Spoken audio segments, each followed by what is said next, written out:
Good morning. It's 8:31. I'll call this morning's meeting to order. Looking for a motion or an approval of the agenda. We do have 3 additions. A request approval to advertise for the replacement of an engineering tech, a request approval to advertise for the replacement of an office manager, and requesting approval of the annual state auditor engagement letter. Move to approve with the additions. We have a motion to approve with additions from Commissioner Wayland. Second. And a second by Commissioner Campbell. Further discussion? All those in favor of the motion signify by saying aye. Aye. Opposed, same sign. Motion passes. Citizens to be heard, is there anyone wishing to speak on anything that's not advertised on the agenda? Anyone wishing to speak? Seeing none, moving into the approval of payment of bills and vouchers. Move to approve. We have a motion by Commissioner Gross to approve, Second. and a second by Commissioner Wayland. Further discussion? All those in favor of the motion signify by saying aye. Aye. Opposed, same sign. Motion passes. Approval of the minutes from August 28th. Move approval. We have a motion by Commissioner Haney to approve. Second. And a second by Commissioner Campbell. Further discussion. All those in favor of the motion signify by saying aye. Aye. Opposed, same sign. Motion passes. Thank you.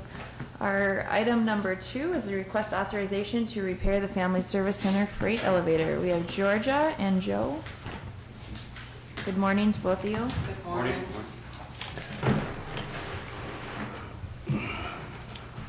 We have a West Freight elevator at the Family Service Center that we were hoping to kind of nurse along for a while here, but it's gotten to the point where it's become a safety concern. So Joe was able to secure 2 quotes and Yeah, we had a quote from Otis Elevator and hopefully I say it right, Tyson Krupp. The Tyson came in at $52,019 and Otis came in at $53,500. We're requesting to move forward with Tyson with this project, and we had met last week with the buildings committee to go over this, and it's been on our capital improvement plan, and I don't think we're too far out from what our original plan was, but it's turned into people are getting stuck in there, so. That's a problem. Yeah, so if you approve this, the project would take about 6 weeks before everything comes in, and probably 2 weeks, so about a 2-month timeline before we'd get it repaired, so. Okay. it would be paid for out of the Family Service Center budget. Like Joe mentioned, we were hoping to extend the purchase, but we feel we need to do it now, so it will impact this year's budget. We're hoping we still will have enough to cover it. I guess we'll know at the end of the year. Commissioner Campbell? So Georgia, you're saying it would come out of your annual budget rather than the capital improvement? Right. We met with Lori and the building committee, facilities committee, and at that meeting we decided that it should, because it's a building expense and that's a budget building that's self-funding, that we would start with that, and then if we were short towards the end of the year, we would transfer money.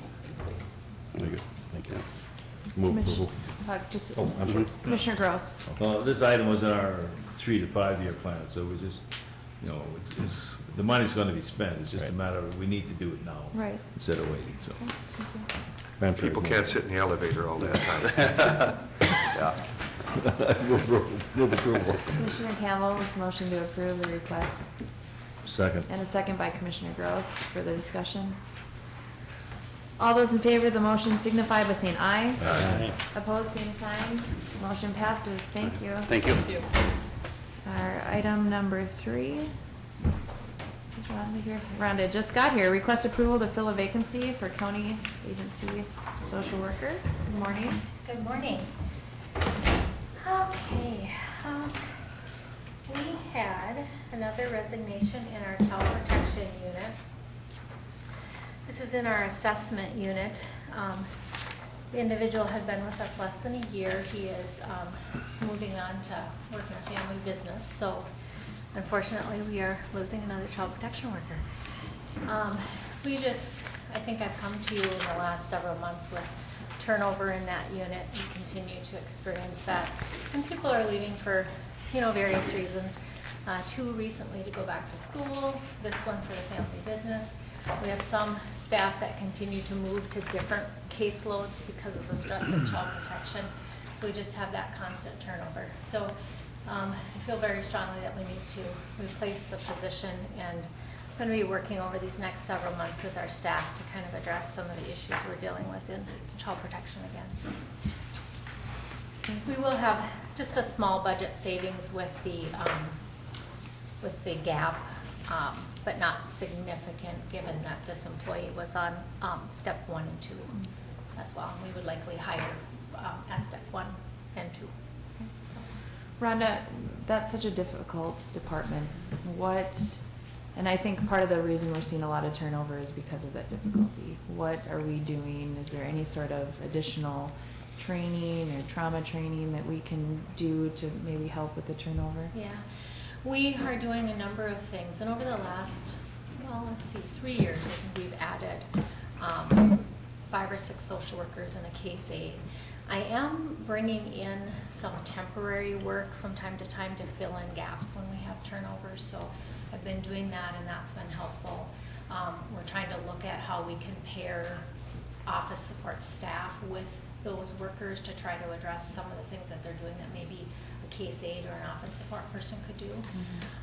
The families that we're serving have very, very high needs and are challenging.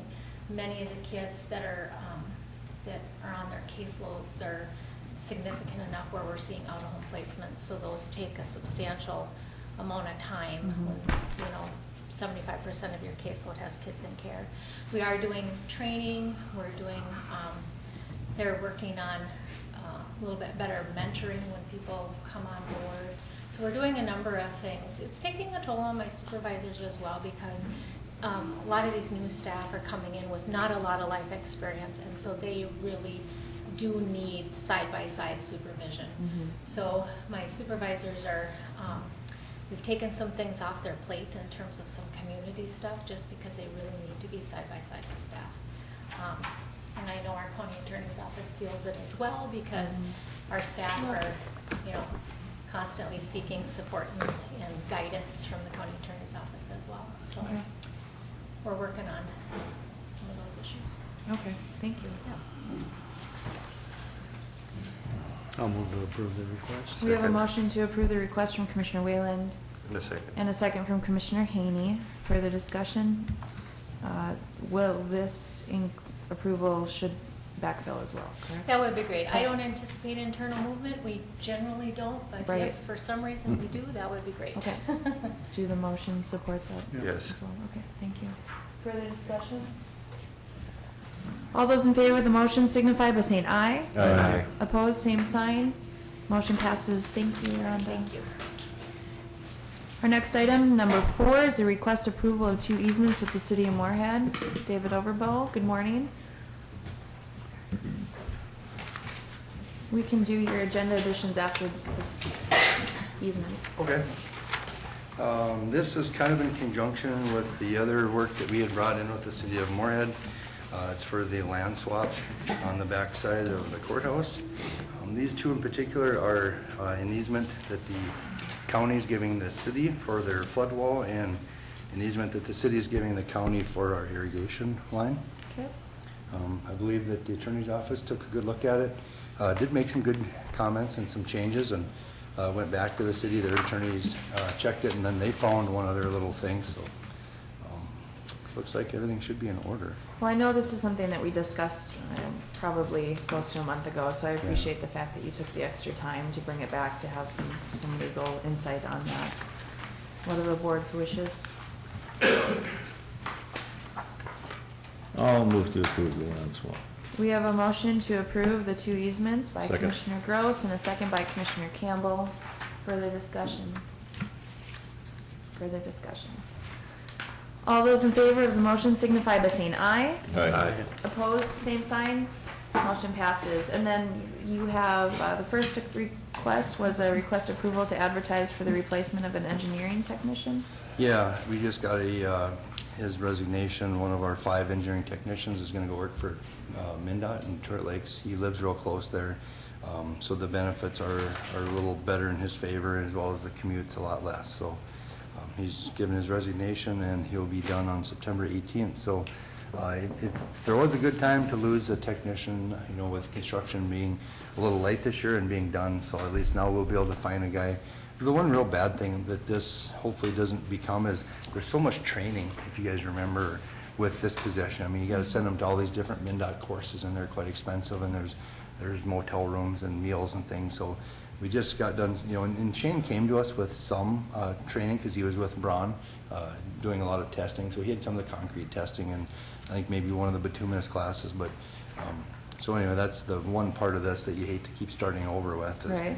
all the expenses there, but. Right. Is there a savings? There will be a little savings. I think Darren calculated that out for me, about $4,200. He's probably been here, I think it's been about 2.5 years, so he's been moving down the grid a little bit, so I would expect that the new employee, is that what you were kind of? Yeah. Yeah. Commissioner Campbell? Dave, do all of the engineering techs have to have the same type of training, or do they work in different areas where some training doesn't apply to them? Probably the only one that is real significant is bridge training. Right now, we have one bridge instructor that's been there, or not instructor, a bridge inspector. He's been there for many years. And the kicker with that is it's about a 5-year process to get, so being that he's not too far from retirement, we've been trying to backfill that a little bit. So we started with a second one, kind of an assistant bridge inspector. So I believe by about the time we have retirement, we should be ready to, so we don't have to hire a consultant for doing our bridge inspections, because every year we have to inspect all our bridges. We have about almost 200 bridges that we have to inspect. So, but other than that, for the most part, it's concrete, it's bituminous, it's grading and base. So most of them do have to have they're all same training? Yep, correct. And you have to do refreshers now, so you do an initial certification, and then you just, every 2 years or so, you do a refresher. So the costs going forward, once you get certified, aren't near as bad as it seems like the initial one. Mm-hmm. And you said you have 5 engineering techs? Yep. We got 2 guys that do surveying and grading inspection. We got one on bituminous and one in the plant, and then a bridge inspector. Okay, thank you. Move approval of the request. We have a motion to approve Second. the request by Commissioner Campbell and a second by Commissioner Whalen. Further discussion? All those in favor of the motion signify by saying aye. Aye. Opposed, same sign. Motion passes. Thank you. Your second request is or third request really, is the request to advertise the replacement of your office manager. Yeah, we were one of the unlucky departments to see some internal movement at the county. And I mean, it's a great opportunity, I believe, for her, but I would like to get approval to replace. So right now, we are lucky. We've got 2 staff that run our office. The admin assistant, the main primary duty, or a lot of her work during the day is spent on permitting.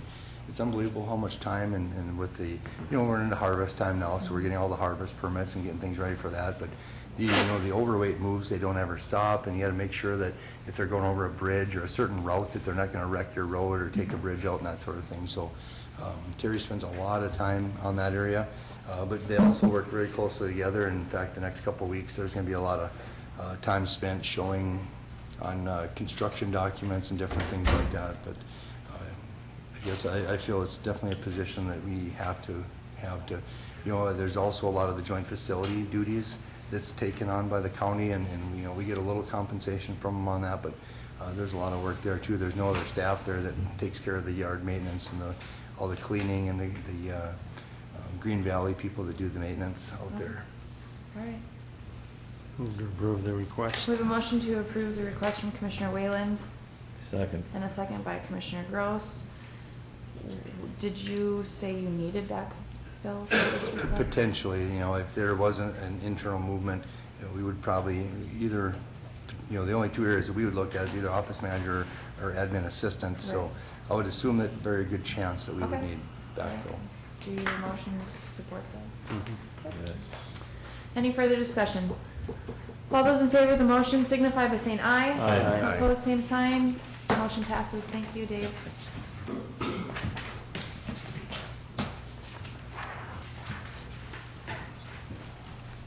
Item number 5 is the request consent to levy and collect a special benefit tax for 2019. Good morning. Good morning.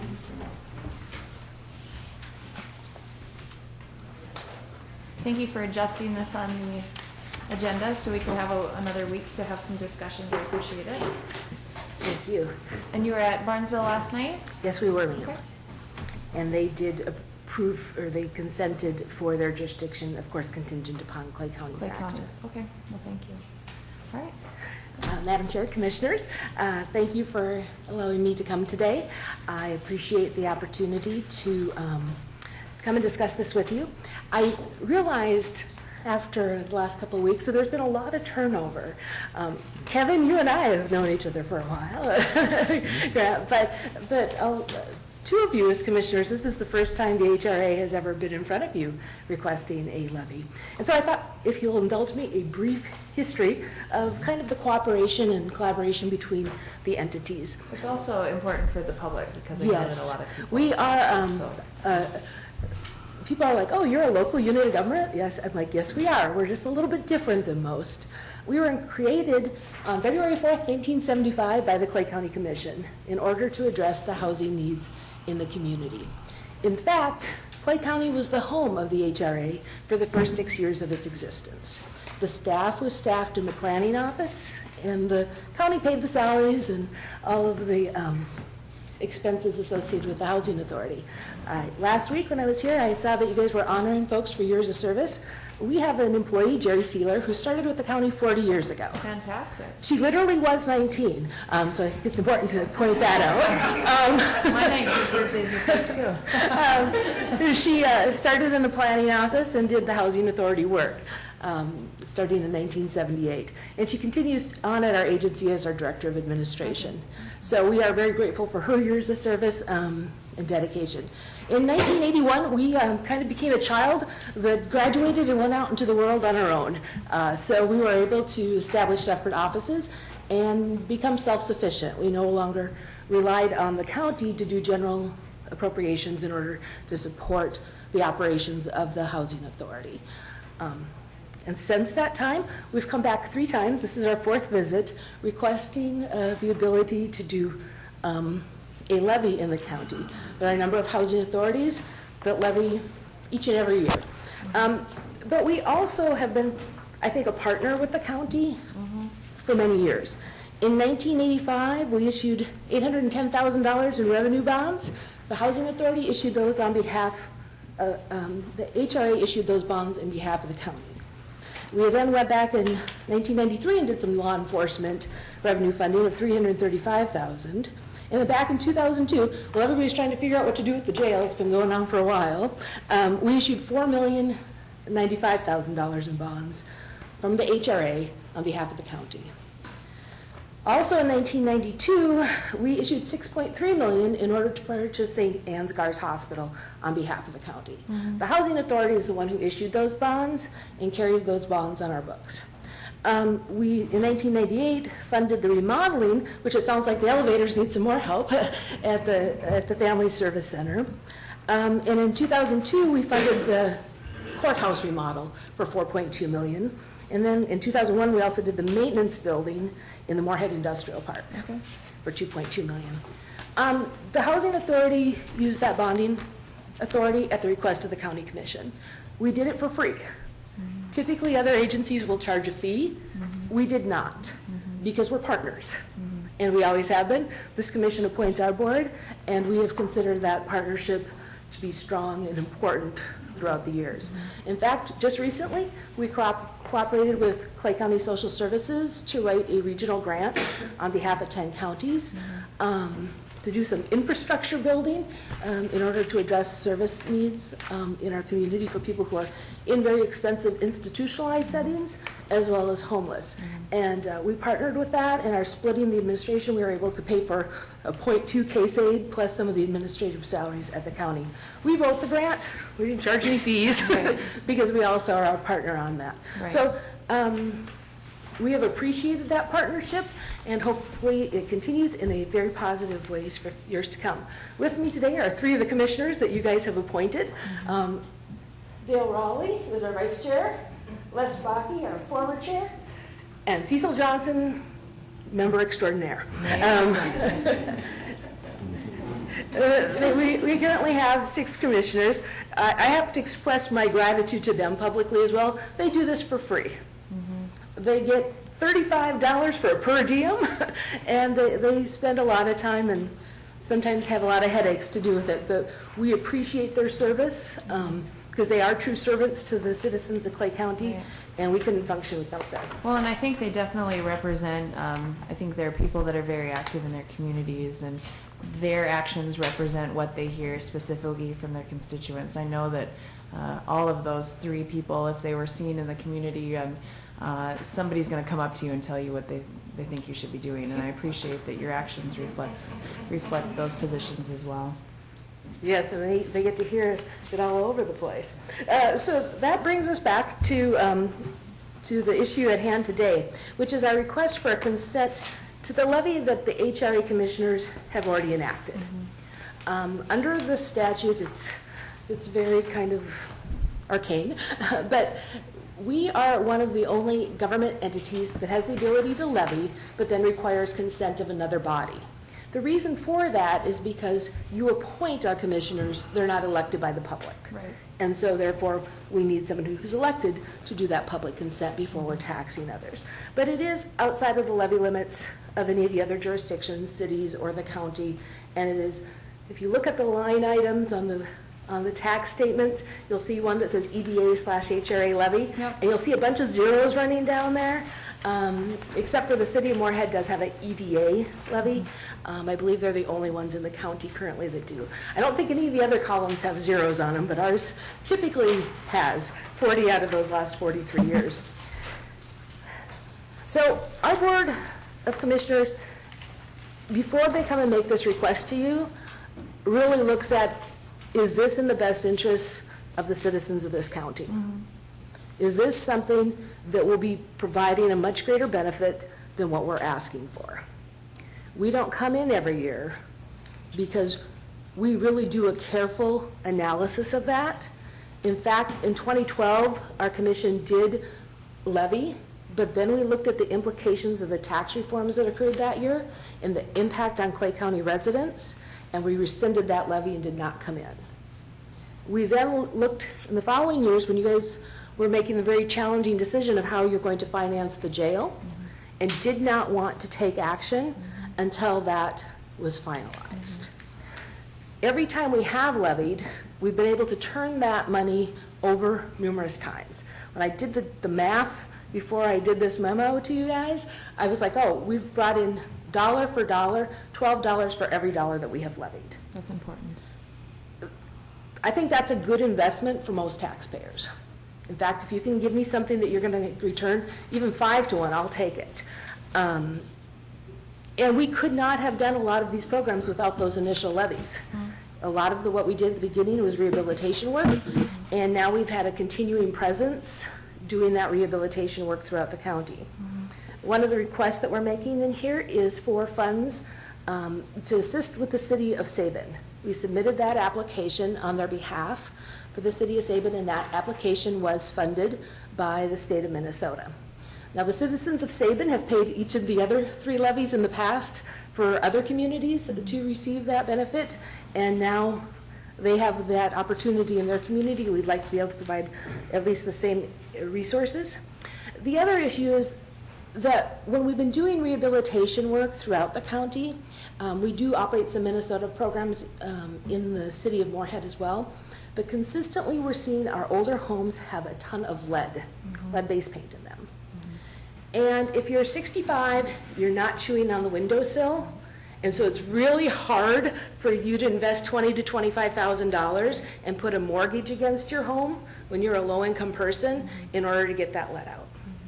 What our hope is that we can get the lead out of those houses so that when they turn over for our young families who will have children, that they are safe houses. We've also been in contact with public health regarding, we want to be able to address issues for low-income homeowners who do have children with children who have elevated blood levels. Because it's important for our future that our kids have all their brain cells and are able to function optimally. Speaking of our children, that would be the second reason that we decided to come in this year.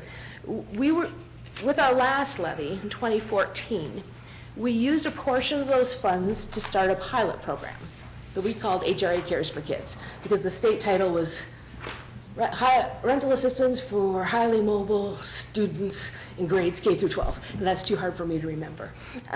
We had a really successful pilot and operated in partnership with the Moorhead Public Schools, Lakes and Prairies, Churches United. 98% of the 47 households that we assisted during that time period remain housed. And that's important for a number of reasons. One, our kids are going to school, and we have a close relationship with the school districts. So the help that the parents and the family get for the rent is based on their children's attendance at school. So if they're going to school, They need to be going to school if they want to maintain that rental assistance. I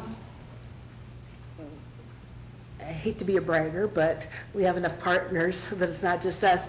The state then looked at that pilot and the results. There were 3 pilot sites, one in Minneapolis, one in St. Paul, and the Clay County site, and determined that they would base the new state model, that would be an ongoing program, after the pilot that we created in Clay County. great. It's important Because- for the partners. Yes, because it was a collaborative group of partners. So we then have submitted, there were $4.15 million in funding that was available statewide. We had a collaborative partnership of 40 partners across a 10-county region aimed at ending child homelessness in west central Minnesota. 38% of those children are Clay County residents. And note, they're not coming in from other places, because these are kids who have been enrolled in schools. Last year, it was DGF, Hawley, Barnesville, and Moorhead districts that showed homeless school children as of October 1st. You'd asked, I know, about Yule and Hitterdall last week. We want to include them in this, but that's one of the reasons we're asking for levy money. They did not have students identified as of October 1st last year.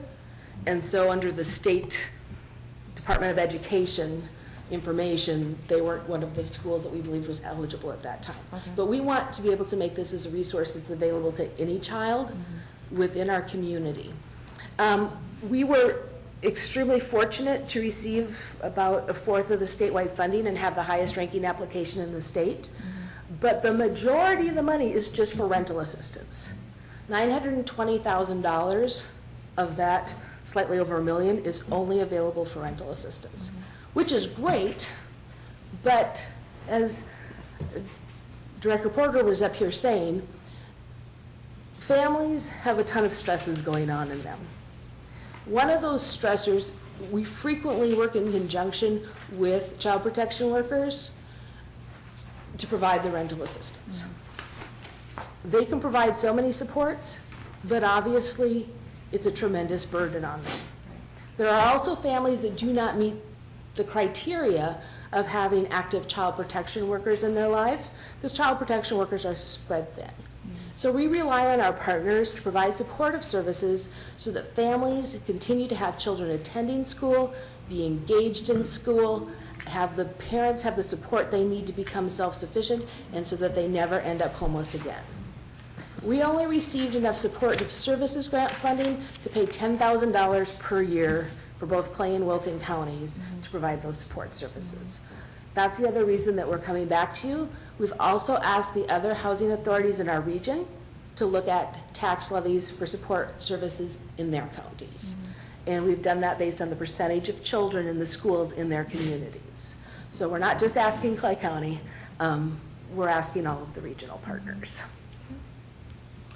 And I think it should be noted, last week I had commented when Lakes and Prairies was here, but I've said to this board a number of times, the partners that we have, the work that they're doing in our communities really limits the burden on our levy, this board's levy, because they're doing more with what they're able to kind of get with you know, block grant dollars or whatever. And so I appreciate that they've been able to do a lot with that. You know, and I understand, can we talk a little bit about the money that you're asking for? Yes, it's because I apologize for my typos. It's not the higher number, it's the lower number, Okay. the 380,000. Of that, there would still be 169,000 contingent upon the action of the Moorhead City Council. Okay. Because Barnesville has given their consent, but for the Moorhead portion, it would not only be this commission's consent, but the city council of Moorhead would also have to consent. Consent. And that's for tax year 2019. 2019 only. Okay. It is a one-year levy.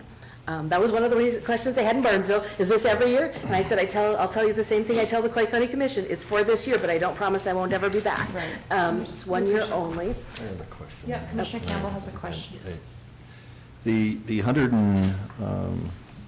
I saw a memo here that said that,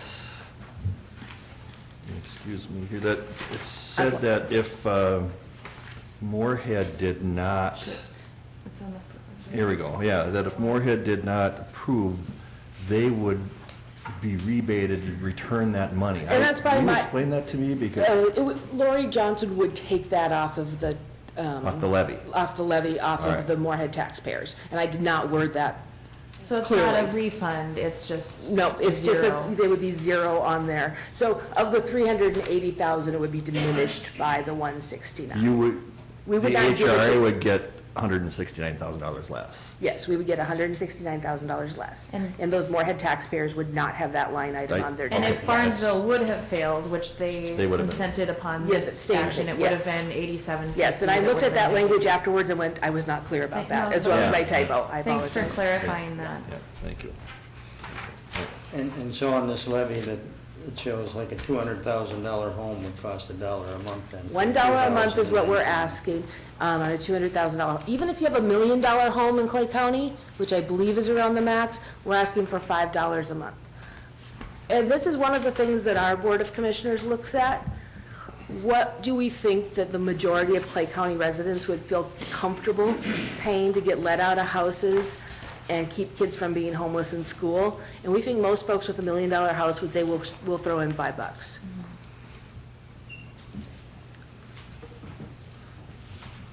I have a Commissioner question. You said something about a return of 12 to 1.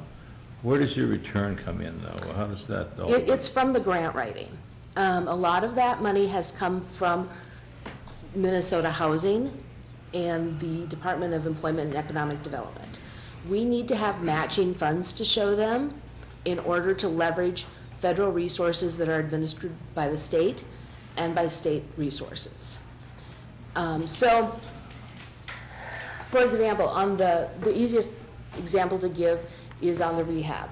We've used $7,500 on a home out of the levy funds, and in turn, we've gotten $25,000 in rehab money for that same home. We also used levy funds from 2014 to start the Homework Starts with Home grant. We said, we have a base of money that we will invest. Will you bring in even more money? So it is the grants that have come in that would not be available to Clay County residents, but for our ability to use these funds as leverage. And then in turn, you use those grants to filter back into the It all work comes that back you would in- have had to levy. Yes, and it all comes back into the community. The majority of our funds go to the private rental market. We pay landlords over $3 million a year in Clay County towards rent. We pay contractors, those levy funds I'm talking about for rehab, almost all of those dollars are going back to Clay County contractors, and they try to buy their materials in Clay County too. And we strongly encourage them that with any grant dollars that we are using to pay contractors, to pay landlords, et cetera, that they are reinvesting that money in Clay County. That's why I noted that we're not including a multiplier factor in that 12 to 1. This is straight dollar for dollar. And then that money is then reinvested in Clay County in the private market. Okay. I do. Okay, Commissioner Campbell. Thank you. Darrell, I want to go back to your comments regarding bonds. Yes. And when you issue bonds, those bonds are issued, and what's the collateral for bonds? They are revenue bonds, and so it is the revenue from Clay County. Okay, so it's got the full backing of Clay County. Yes, the Clay County revenue. And I should have noted, I'm happy to say that they were all paid off when the interest rates went down and you guys put in your capital plans. And so Brian was frequently making a trip over to our office saying, I have one more to pay off. And I said, oh, we will gladly give you back the title. Since we seem to always get the bills for the special assessments, which I did then direct back to Clay County. And then I want to, not so much a question, but I want to comment on the rehab portion of this. And I'm a very strong proponent or advocate of the rehab program. I think in our communities, whether, Moorhead themselves has their own rehab program. And, and I think in talking to, our citizens wondering about these things, this is a real good way of preventing blighted properties from happening. The alternative to these are these people might not be able to afford these things, and therefore the homes just deteriorate even more. And this is an opportunity to stop that and to reverse it. Yes. And so it's a good investment for a neighborhood.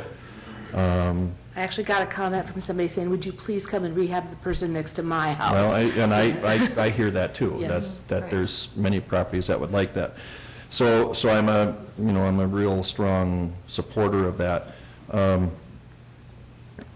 Also, when you do these things, and it's been quite a while now, as you said too, that you've been here, but some of those things too, there's a payback in there too, isn't there? Can you Yes. talk a little bit about that? Yes, thank you for pointing that out. Yeah. For the rehabilitation dollars, you'll see I have 100,000 of those Right. listed in the memo.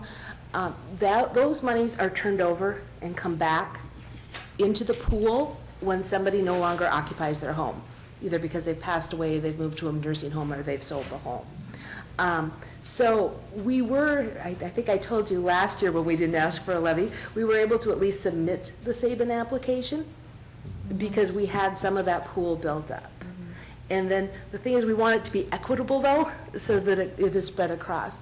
The other thing is that the state has changed a little bit about the way they do things, and so we are trying to use those repaid funds to hit folks who are not within city limits, so that we can do some work in more rural areas, because those are no longer used. So those turnover funds, we're trying to get to people who are not otherwise eligible.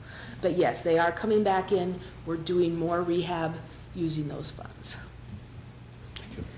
I noticed on here, you talk a little bit about the veteran piece. Yes. And Commissioner Campbell and I were in a meeting about a year ago, and we talked a lot about how we felt that we had identified all of the homeless veterans. And I get that that's kind of a fluid number, but the homeless veteran population uses this. I mean, this Yes. benefits them as well. Yes, it does for the overall operations of our agency. One of the uses of those 2014 tax levies was that I wrote some more grants. One of those grants was to receive rental assistance specifically targeted at veterans. Okay. So in April of this year is the first time that Clay County, or any place in western Minnesota, has received a specific allocation of rental assistance for homeless veterans.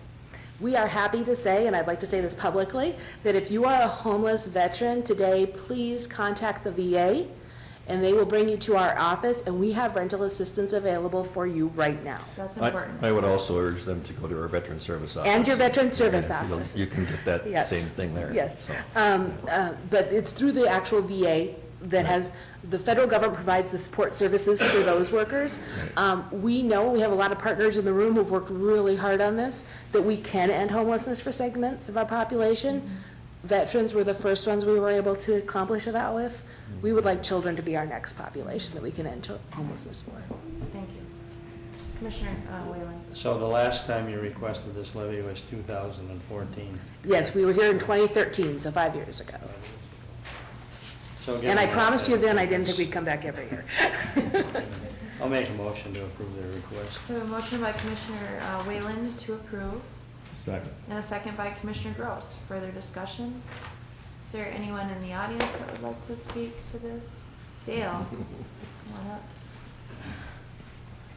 Thank you. On behalf of the HRA Commissioners, first of all, we'd like to appreciate, or to express our appreciation for your support in the past.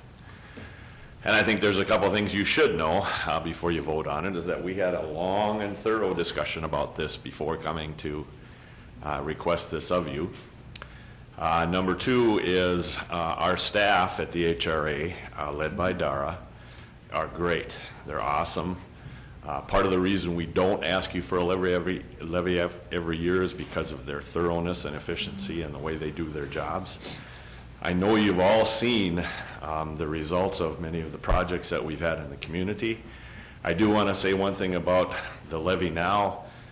In all of my years, I have never seen, the homeless project. We've got public health here, we've got social services here, we've got other groups among the community. I've never seen anything like that before. We've never had a project like that. And so as you vote, I want to just thank you for your support and your continued cooperation. Thank you, Dale. Anyone else? Anyone else? Madam Chair, Yes. I like to be very cautious when it comes to tax levying our citizens. And having said that, I also am a real advocate for prevention. And sometimes investing in prevention is by far a cheaper alternative than going other ways. And I see a lot of what's happening here is preventative as well.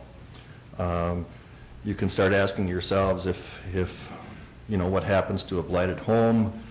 It impacts the neighborhood, and at some point in time, there's going to be eviction notices. Then where do these people go? They become even more Costly. well, they end up even having to have more government-provided services. So the idea of keeping people in their homes, and that's part of what we're talking about even with homeless children, is if you have them in their homes, it's by far the cheaper alternative than what we have to do otherwise. And Rhonda can speak to that up and down, so some of these things are very preventative, and I'm going to support the motion. I think Commissioner Gross. I guess I want to echo what he's saying too there. When at first, I looked at it as a tax increase, and I was sort of against tax increase right away. But you've given us a good overview of what you're planning to do, and see you got the directors here, and I really respect what they've done for our community and stuff like that. So I too would support this. Thank you for your update. I said earlier, thanks for the partnerships. I firmly believe, and I'll say it again, that it decreases the burden on this levy, those partnerships. In what you're hoping to do with the money, the deed match for the city of Sabin is incredibly important. I think that if citizens from Sabin would be here, they'd say that that was a good use of dollars. There's some areas that could use that. The lead remediation, as someone who's had a child in Kathy McKay's public health for a lead test, I know that that's important, and it's a scary thing for parents to have to go through. I thankfully didn't have to do that, but I lived in old homes when I was first married, so I understand that. And that homework that works at home, I want to reiterate the fact that you do have all of the districts besides Ulen Hitterdal, the letter of support, and I think that the collaboration with your board and this board and the school districts could really help kind of stem some of the issues. And I appreciate the fact that those kids, in order to get benefits, their families, those kids need to be in the classroom. That's really important to hold them accountable to that. And the other reason that I'm supporting this is I think the veterans piece is greatly needed. And even if there is a pool of dollars to get the word out to homeless veterans that there are things in place that we can help you out with, that enough is reason for me to support this. Any other comments? I just want to go back to that issue regarding, we did receive Barnesville's okay on their Yes. portion. I am not suggesting that we have ours contingent on as long as that language has been clarified. Yes, and so for the portion for the city of Moorhead, that is completely contingent upon the action of the Moorhead City Council. So the 380 would be reduced. It would be if reduced by Moorhead- the 169. If Moorhead voted. That is correct. Okay, that's perfect. That's- Further discussion? Anyone else? We have a motion and a second on the table for approval for the 2019 levy. All those in favor of the motion signify by saying aye. Aye. Opposed, same sign. Motion passes. Thank you. Thank you very much for to your your partners for showing up as well.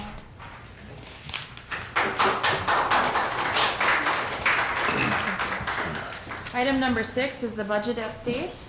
Steve Larson, Lori Johnson. Lori, do you want to do your agenda edition first? Sure. Okay.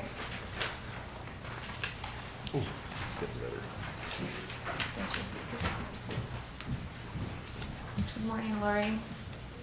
Good morning. I had an agenda addition for the state auditor's engagement letter, and this is the signature or the approval to have the state auditors audit us. And it's the same letter that we do every year, the same language pretty much, so. Okay, questions on that? We have a motion by Commissioner Whalen to approve. Second. And a second by Commissioner Campbell. Further discussion? All those in favor of the motion signify by saying aye. Aye. Opposed, same sign. Motion passes. Thank you. Thank you. All right. Good morning, Commissioners, Madam Chair. Last week, Lori and I came in after completing the round of budget discussions, and the summary came in with a net levy increase at 6.17. You asked us to go back and take a look at that and make sure there was everything that we could do to lower that, if there's anything we could do to lower that. Before you, we have a net levy increase of 3.64. In that net levy increase, we've removed the tax abatement of $500,000, which you guys have done over the last few budgets. We also looked to take an additional $150,000 on the revenue fund and $100,000 from social services reserve to get us to that 3.64. Okay, so 150 from revenue, 100 from social services. And 500,000, yep, from the tax abatement, which comes from the revenue fund also. Okay. Discussion. So we're saying that none of the other departments can budget anymore? Or- We had asked them prior to that to come in as low as we could. Again, if you guys recall from last week, we did add three positions in after the initial budget came in, and so that did have an impact on that number. And Steve and I have met with a lot of the departments, and we did make cuts during those discussions. So we have gone through, And filtered through. line item by line item and cut where we thought appropriate. Okay. So can you go over the new request again? One of that is the STS. The STS was Putting that back in? refunded, yep, that was Yeah. brought back into their budget. But that wouldn't be a new request. Yeah, it's not it's back in, but it's not a Not new a new request. request. Oh, okay, but it's still, it's in the top in. portion. Correct. Okay. We also had the planning and zoning Oh, yeah. tech position, that was new, that the board approved last week. Okay. And also there's the help desk position that Tim had requested. Further discussion. The big I think ticket it's is the something that COLA. I can live with, compared to where we started. And I think based on all the projects that we've had going on in the county, this is probably a reasonable levy increase for the year. I would still like to actually see those 2017 year-end numbers. Sure, I can bring that for you next Okay, time. and then we can, And then because we, along with the resolution for the levy Yep. next week. Well, and I think if we approve this, we still have till the end of the year where we can't go up, but we can certainly go down. I have never seen that Say it happen. again. That was insane. Here's Kevin's line. Yeah, I have never seen that but happen. there's That's always why- a first time for everything. Well, good, yeah. That's- All right. Well, I think we're still okay, but to wait till next week, right? But, Oh, absolutely. okay. Well, we appreciate the conversations that you've had, that number's getting a lot better. Definitely. What's the deadline? 30th, September 30th. Further discussion. All right. Thanks. Thank you.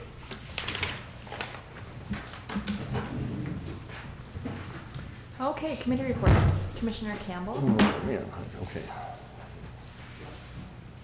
Okay, last Tuesday, let me see what I did with my stuff here. We had a insurance, no, wait, excuse me, I'm off here. Let me get to the right. That was the week Yeah, before. yeah. Well, we had our jail construction meeting, juvenile meeting, construction meeting last Tuesday after, late in the morning, and that one, proceeds to go well. They did, I did talk to you a little bit about the tunnel issue that they found. They found that that tunnel continued under the foundation that apparently that goes into underneath the Family Service Center or something. So they, yeah, so this is, and again, this goes to what construction engineers had warned us about a long time ago in terms of Start digging. of where our contingency is most likely to be used up, and that's the unknown that's underground. And so there was, there had to be a little bit of modifications with the foundation work around this tunnel, because obviously they weren't gonna be able to remove the entire tunnel where it goes, or, you know, so. Yeah. So that was pretty much the biggest topic of conversation there. And then we had our jail construction meeting, and that's going well. As a matter of fact, I believe as of yesterday, they started training in there now, They did, right? correct, yes. Okay, so the training has begun. We're looking at about 6 weeks of that training going on, and then we will be moving forward with the transfer of inmates. By the end of October? Well, I think the date, the date is October 22nd Okay. is the date right now, and that could, you know, maybe it could be a few days early, but that's the targeted date for that.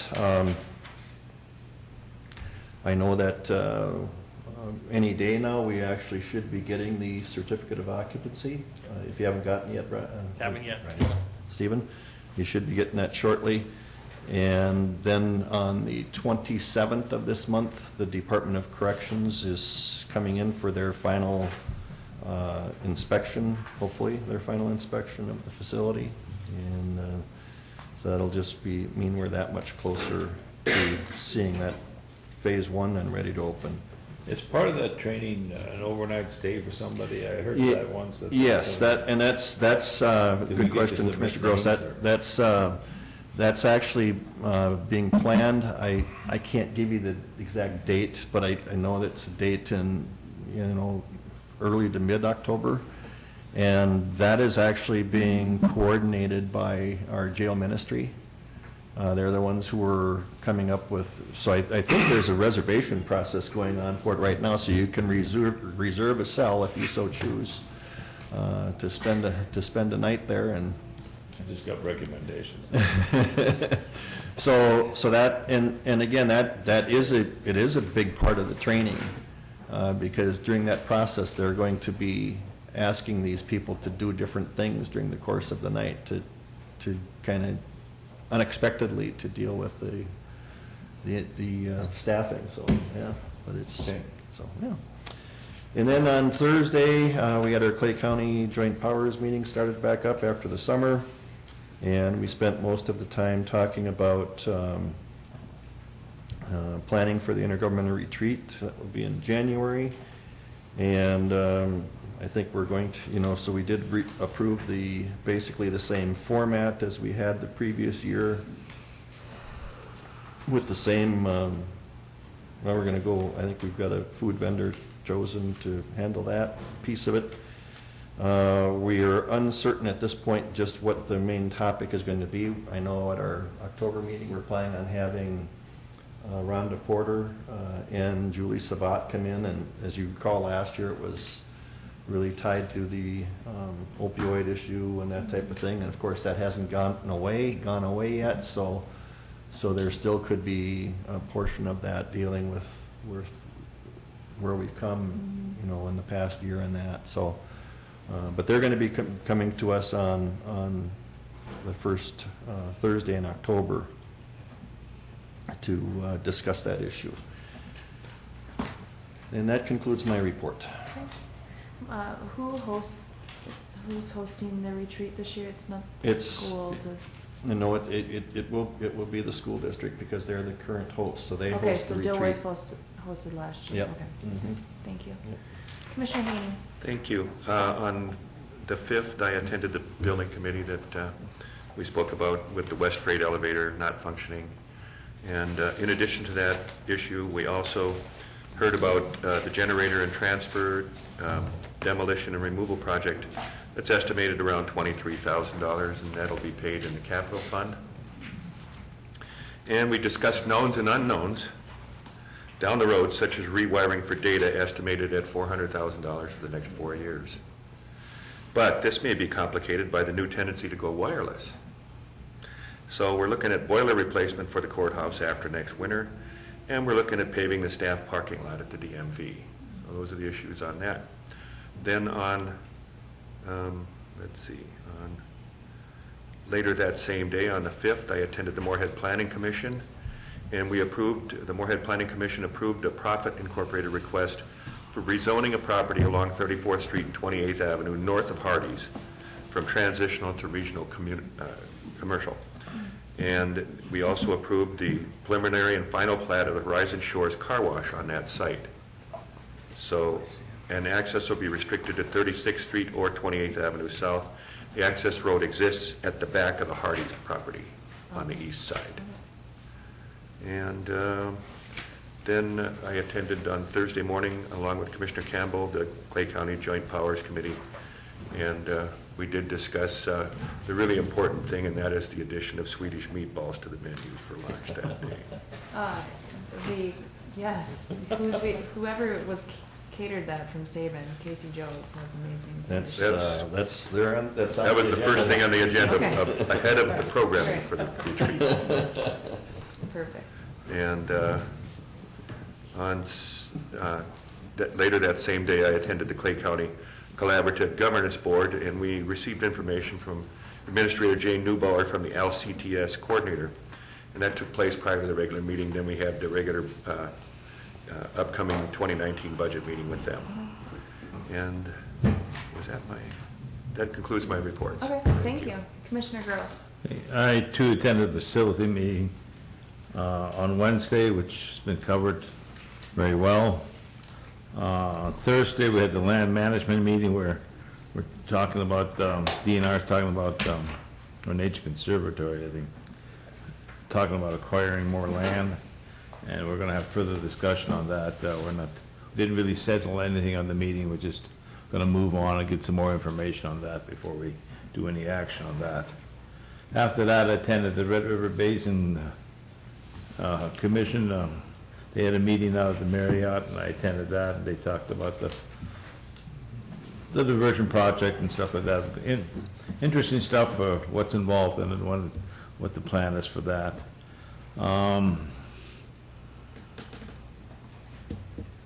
Also, I've been working with citizens up in Uland Township. I think we need to have more discussion on, well, there was an overlay done up in Uland Township in 2005, and been a lot involved in the citizen wants to build a house on his own land, and that's getting in trouble getting that done, and I think we need to have more further discussions. I don't know where to start on that, and I think we need to investigate that more, and I think as we get our planning commission technicians and director lined up here, I think we've got to have more discussions on that, and I don't know whether we've got to do through the commission here or the planning commission, but this guy wants to build a house and he's can't do it on his own land, and it's just really running into problems there. We're gonna check that out some more. So. And did you say it's a Clay County overlay that's hindering it? No, it's a DNR overlay. There's some trees growing up there that they did an overlay back in 2005. The owner has no knowledge of when that overlay, how that all happened, whether there was a hearing or not, and then now he can't build on his own land, and Well, I don't know what these trees are gonna. I don't think don't have the power to reverse an overlay that DNR has. Madam Chair, it would require an ordinance change and a disregard. The board had decided, I think it was 2005, and then it reaffirmed in the big 2012 overhaul that the DNR's overlays were something that would be reflected and respected in the county's own ordinances. That could be changed. It would be, call it spot zoning, but I'm happy to. I know a little bit about the situation, and I'm happy to talk about it later. Oh, okay. Okay. Well, I guess we do. I just look at a landowner who owns land and he can't build on his own land because there's trees there, and someone put an overlay on there, I really think we're restricting because he's not getting anything for those trees. The DNR's not paying him anything for those trees, but he can't do anything with his land, and I don't think that's right. Did he purchase it after the overlay? No. Okay. Well, I think, let's have some more conversation. Do you have any other reports? No, excuse me, I'm finished, thank you. Thank you. Commissioner Whalen? The only thing I had were the construction meetings on the detention center and the jail, and Kevin already reported on that. It is interesting when you compare it to the new projects compared to a remodeling and a renovation project. It's a big difference, so that's it for me. Okay, thank you.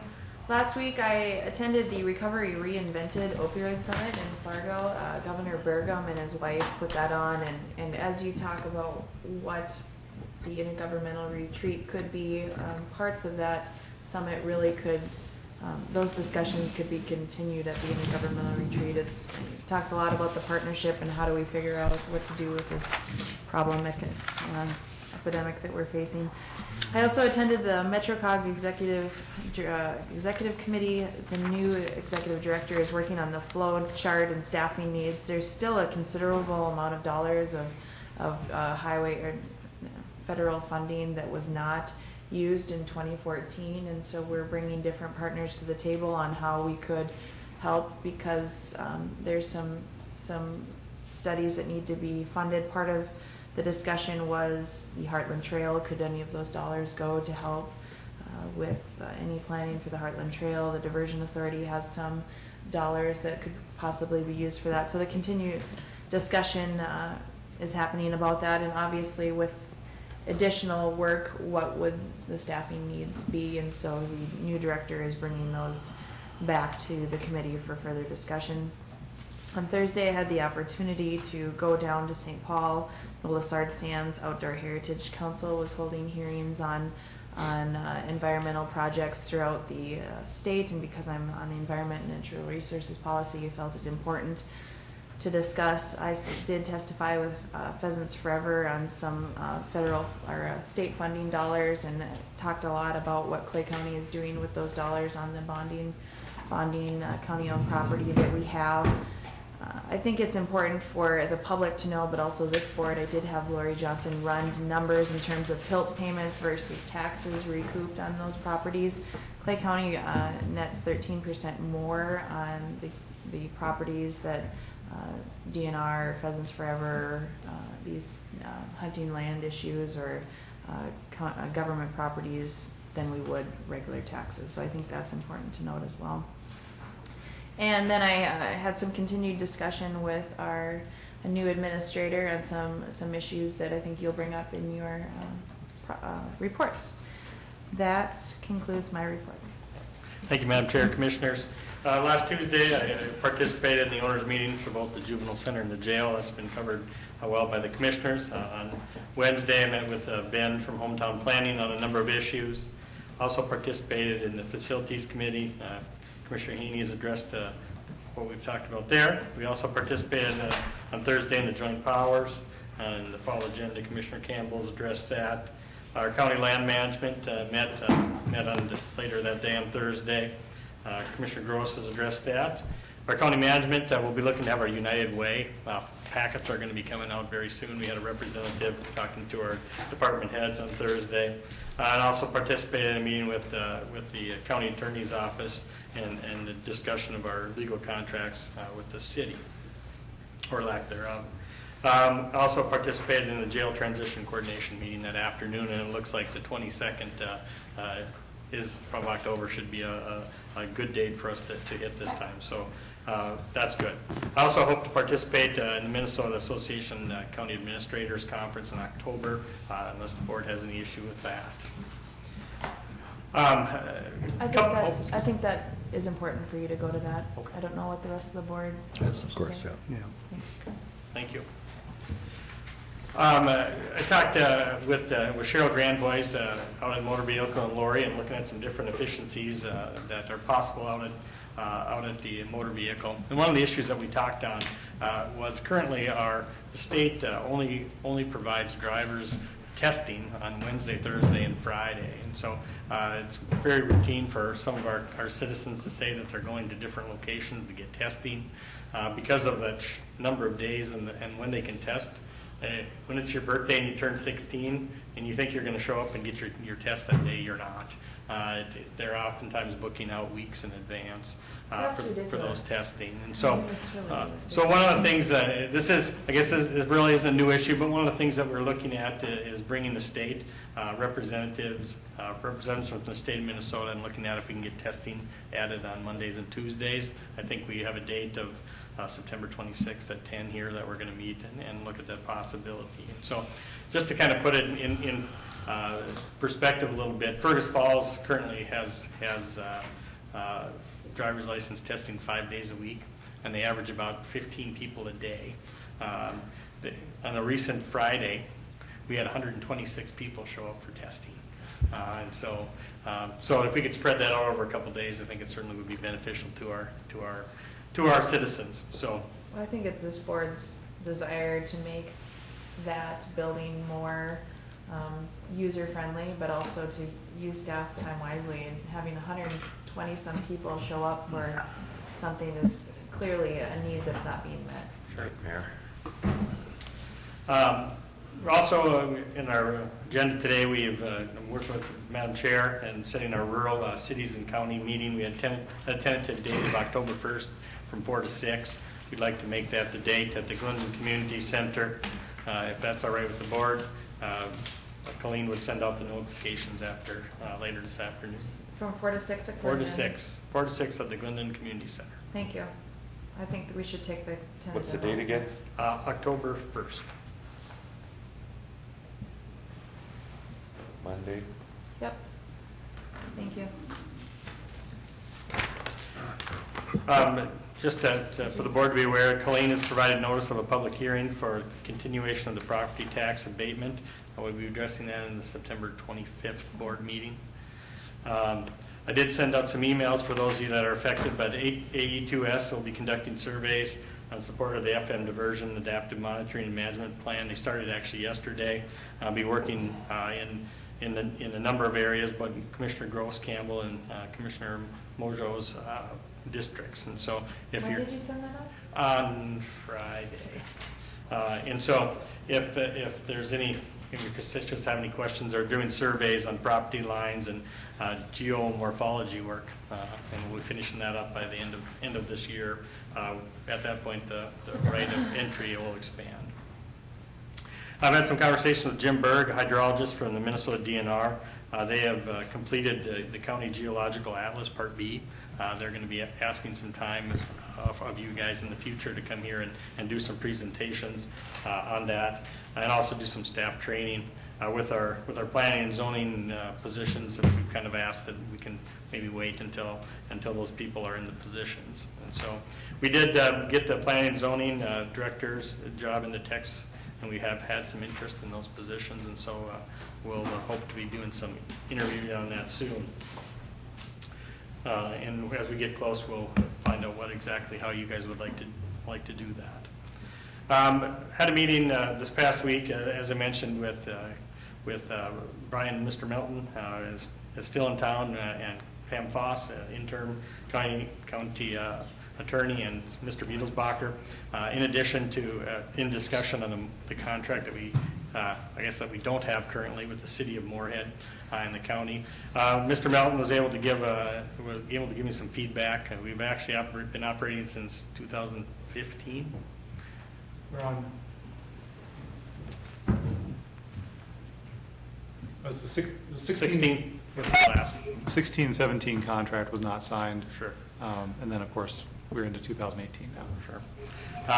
And so part of that is we're kind of, it sounds like there's kind of a disagreement and as far as how busy we are. And so that's where we've been struggling a little bit. I've had some traded some emails and had a short discussion with City Administrator Volker, and we're trying to get a time together to kind of rekindle those discussions.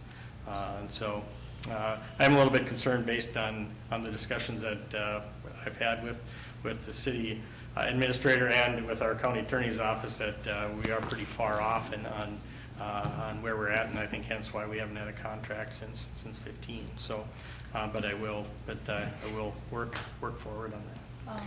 Well, we're either, with the city, I think we need to, it's ridiculous to not have that contract in place for that long of a period of time.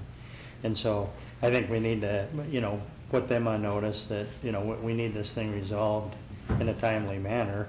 They're either in or they're out. And so, the other issue is that part of that contract, I believe, the smaller communities in the county contribute, to the service. And so I think we need to break that down too, because if the city of Moorhead is no longer interested, then, it creates staffing issues for us we need to get resolved.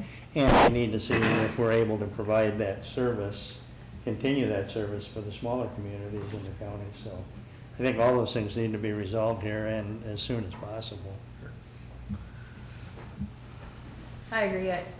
I think it's bad business for us to offer as large of a service to the city without a contract. I think I heard somewhere that,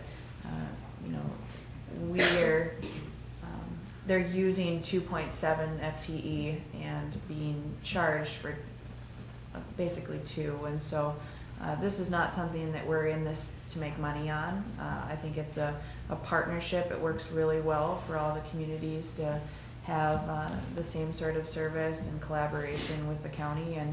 And it's not fair for us to go forward in budget discussions without knowing exactly where the different entities stand. And I agree, I would like this, at least a resolution to this fairly soon. And so if the rest of the board feels that, we direct you to push a little harder in terms of allowing the city of Moorhead to come to a conclusion. That concludes my report. Okay. Anything else? I'm gonna be gone October 15th and the 23rd, so Okay. I'm sure you guys aren't interested in that, but I just thought I'd let you know. I want to see pictures of the trip. Yeah. I think it's important to note, September 12th, 13th, and 14th, there's a AMC opioid summit and the fall policy that will be held, the conference will be held in Alexandria. September 13th, there is a DNR comment event on the FM diversion. And I will be at the State Fair with the Clay County 4-Hers. So anything else? All right, we are adjourned.